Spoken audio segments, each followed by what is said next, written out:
Report Reader allows you to import data in a variety of formats that would be impossible to import otherwise without manually manipulating the data, which of course is prone to human error.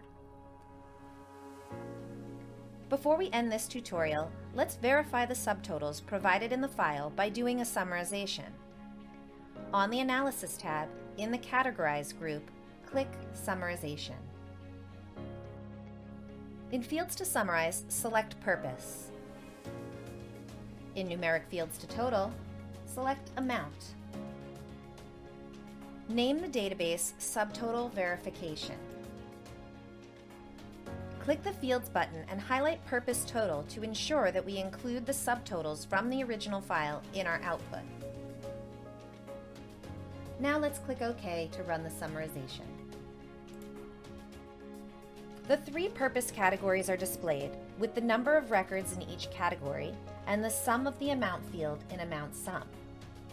The subtotals from the original file are included in Purpose Total.